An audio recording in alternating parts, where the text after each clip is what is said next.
toutes les occasions nous sont offertes pour pouvoir comprendre l'impérialisme, ses manifestations. Quand je prends dernièrement les propos d'Emmanuel Macron sur l'Afrique, eh bien, tout Africain conscient devrait donc comprendre très vite tout ce qu'il a pu nous dire et qu'est-ce que ça signifie. Le général Tiani a dit il n'y a pas longtemps du changement donc de tactique ou de stratégie des forces françaises en Afrique, et je pense qu'il est venu le confirmer. Il s'agit de dissoudre et de garder un dispositif socle. Et Emmanuel Macron l'a si bien dit qu'on ne peut que le remercier pour cette sincérité, même si certains ont voulu mettre la poudre aux yeux de leur population, mais la réalité finit par rattraper aussi. Ils ne partiront pas de certains pays, ils ont juste dissous le dispositif.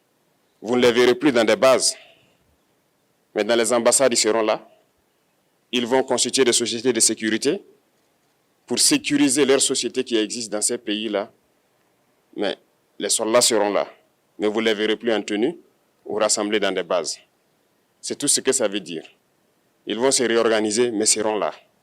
Il a parlé de politesse vis-à-vis de certains chefs d'État en leur donnant la primauté d'annoncer donc la rupture ou le départ des forces françaises.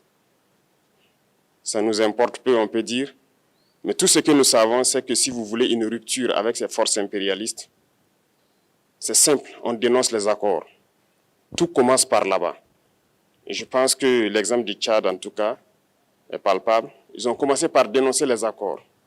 Sinon, si on ne dénonce pas les accords, juste dire que les bases quittent, on n'a rien fait.